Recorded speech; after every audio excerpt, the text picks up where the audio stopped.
Historia de la pedagogía. Sección 13. Primera parte. La cultura y la educación en la antigüedad. 5. Los sofistas y Sócrates. 17. La ilustración griega. 18. Las mayores figuras de la sofística. Esta es una obra de los maestros Abagnano y Bisalbergi. 5. Los sofistas y Sócrates. 17. La ilustración griega. Los pensadores a que nos hemos referido en el capítulo anterior contribuyen sobremanera al desarrollo de la educación griega, pero no tanto directamente, pues solo el sistema educativo propio, como a través de los sofistas, auténticos profesores itinerantes que iban de ciudad en ciudad y que aprovecharon a manos llenas la especulación ya constituida. Pero no eran simples divulgadores de doctrinas ajenas. De esa especulación tomaban esencialmente el ardimiento en el raciocinio, la libertad mental que necesitaban para alcanzar los fines que se habían propuesto, o por mejor decir, que les imponía el desarrollo político y social de las polis en su periodo de mayor esplendor. Sofista significa literalmente el que hace sabios a otros, el que instruye o adoctrina, así llama Esquilo a Prometeo, el titán que enseñó a los hombres las artes fundamentales. En efecto, la educación tradicional ya no era suficiente en el período de máxima expansión de la democracia, en que gran parte de las polis, inclusive las sicilianas, se habían librado de los tiranos o habían superado, en otra forma definitivamente, la fase del predominio aristocrático. Hasta ese momento, la arete se había sintetizado en el concepto de la calocagatía, vocablo intraducible que significa unión de belleza y fuerza física y de valor y armonía espiritual.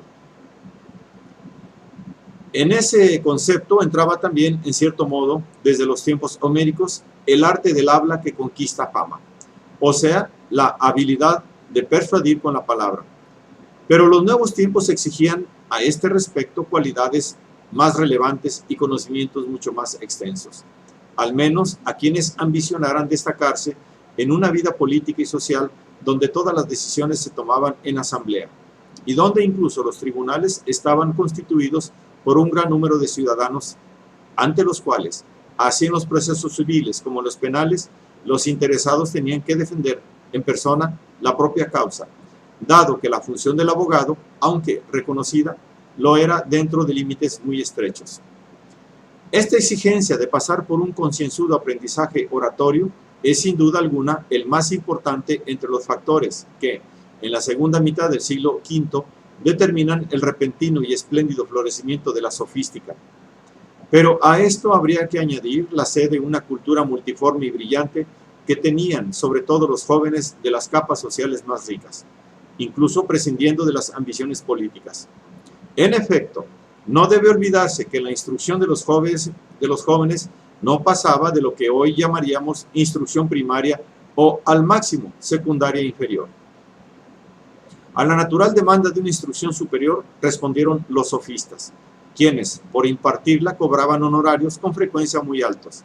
El que esto escandalizara a los tradicionalistas era por otra parte la mejor demostración de lo mucho que se estimaba su magisterio. Atenas, en el colmo de su esplendor, es la ciudad que más atrae a los sofistas y más se empapa de su cultura. Amigos o discípulos de sofistas fueron políticos como Pericles, dramaturgos como Eurípides, historiadores como Tucídides. Esa cultura se caracteriza por una radical actitud crítica que no se detiene ante la autoridad de ninguna tradición y pretende liberar a los hombres de todo prejuicio.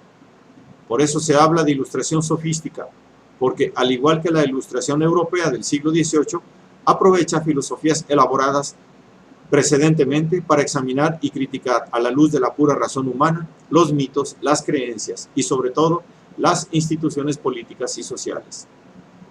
El interés predominante no está enfocado en la naturaleza en general, en la realidad en sí o en la ciencia pura, sino en el hombre, en la sociedad y sus problemas. Por tanto, se habla también de humanismo sofístico.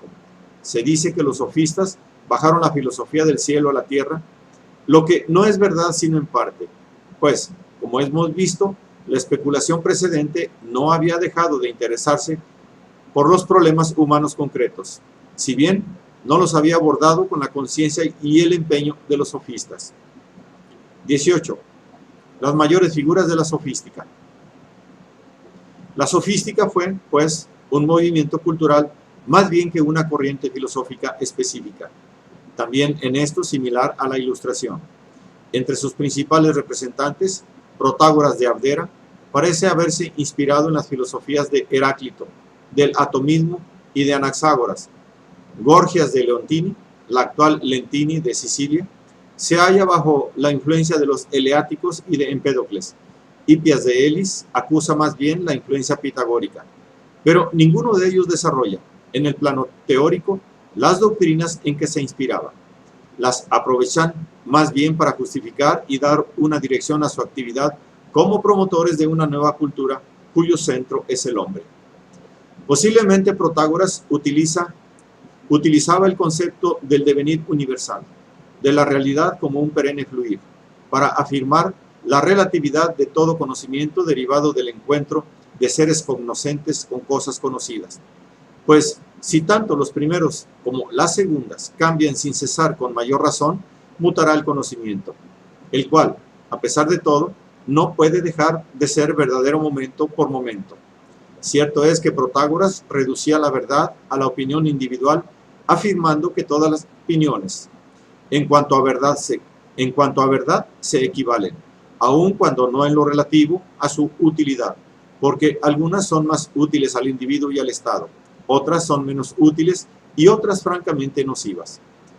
Por consiguiente, puede afirmar que el hombre es la medida de todas las cosas, de las que son en cuanto son, y de las que no son en cuanto no son.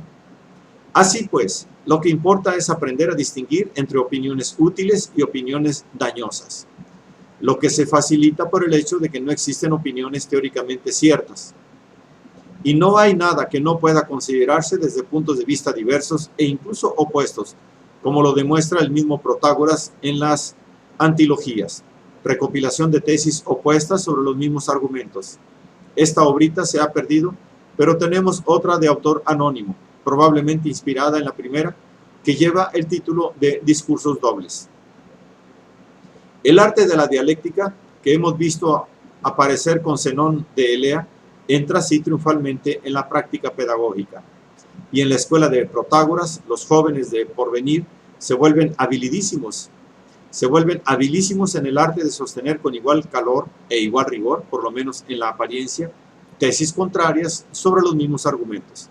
Veremos cómo ello conducía a fáciles degeneraciones, si bien es de subrayar que por lo demás esta práctica tenía y tiene un enorme valor positivo, pues no solamente enseña a sopesar el pro y el contra de cada cosa, sino también a ponerse en el lugar del adversario, a comprender mejor sus razones, a ser más abiertos y tolerantes, e incita a la búsqueda de soluciones intermedias que satisfagan diversas exigencias. En este sentido, Protágoras fue ciertamente un gran maestro de sagacidad en los asuntos públicos y privados, que era el objeto manifiesto de su enseñanza. Por otra parte, el relativismo de Protágoras no se ofrecía como simple instrumento de cínicos. El filósofo, como Anaxágoras, tiene una fe profunda en el natural progreso de la humanidad mediante las artes y las ciencias, bajo el gobierno de la razón. Cree que de todas las artes las más importantes son las orientadas a asegurar una convivencia proficua y pacífica entre los hombres, y considera la vida democrática como la más satisfactoria desde un punto de vista práctico. Su fe en el hombre es profunda y no deja lugar a ninguna otra. Por cuanto a los dioses tradicionales, sale del paso diciendo que no le es posible saber ni si existen ni si no existen, ni cuál es su forma, porque hay muchas cosas que impiden averiguarlo, sobre todo la oscuridad del problema y la brevedad de la vida humana. Gorgias se halla bajo la influencia de los eleáticos, no en el sentido de que acepta su doctrina, sino en cuanto que, repudiándola expresamente, se sirve de argumentaciones de evidente sabor eleático. En una obra de la naturaleza o del no ser, título polémico inspirado, en el de una obra de Meliso de Samos, original filósofo de formación parmenidea, que fuera también estadista y general, y que había escrito un tratado de la naturaleza o del ser. Gorgias demuestra paradójicamente que 1. Nada existe. 2. Aunque algo existiese, sería inaferrable para el hombre. Y 3. Aun cuando fuera concebible para él, sería incomunicable para el prójimo. La afirmación nada existe no quiere decir que no existan aquellas apariencias sensibles en medio de las cuales se desarrolla la vida cotidiana de los hombres. Esas apariencias existen como apariencias, pero más allá de ellas no hay aquella realidad única, inmutable y eterna de que hablaban los filósofos, especialmente los eleáticos. Esta tesis debía interesar particularmente a Gorgias en cuanto máximo maestro de retórica de su tiempo.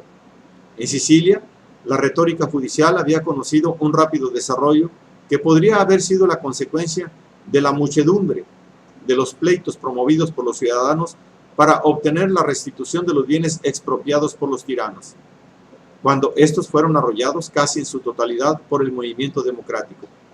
Para Gorgias, la retórica es el sumo arte de persuadir, del que depende en grado máximo incluso la fortuna política de los individuos.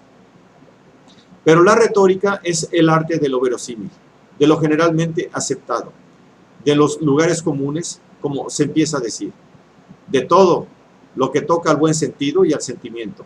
Para darle una amplia posibilidad de acción, es necesario deshacer la leyenda de una verdad absoluta e inmutable. Si bien al hacerlo, Gorgias, con extremado virtuosismo, parece que no adoptó el procedimiento retórico, sino la estricta y ágil dialéctica de sus mismos adversarios. Ligados como estaban a los problemas de arte de la persuasión y por lo mismo al lenguaje, los sofistas no podían descuidar los problemas lingüísticos e incluso gramaticales. Pródigo de Zeus, escribió, entre otras cosas, un ensayo sobre los sinónimos. Sin embargo, debe su fama particularmente a la fábula Hércules en la encrucijada, en que ensalza la vida ordenada y laboriosa, contraponiéndola a la que no tiene otro objeto que el placer. Diverso fue el planteamiento dado por Hipias de Elis a su enseñanza. Como hemos dicho, en él predominó la influencia pitagórica y, por consiguiente, además de la literatura, cultivó la ciencia y persiguió un ideal educativo enderezado a desarrollar el conocimiento en todas direcciones, sobre todo en el campo de las matemáticas pitagóricas, aritmética, geometría, astronomía y música, o mejor dicho, teoría de la música o acústica, siendo el primero en introducir regularmente estas materias como parte de la formación del hombre culto, incluso si no era filósofo ni especialista. Hipias, que también sostenía la utilidad de la mnemotecnia, o arte de recordar exactamente de memoria muchas cosas y largos discursos, abogaba por un ideal enciclopédico del saber, lo que le valió ser acusado, como los pitagóricos por Heráclito, de polimatía. Es de observar que su afán de versatilidad abarcaba incluso las artes prácticas, en general poco estimadas por los griegos cultos. Se cuenta que en una ocasión, habiéndose presentado en los Juegos Ístmicos, ricamente vestido, se jactó de haber fabricado con sus propias manos todas las prendas que vestía, de las sandalias al anillo.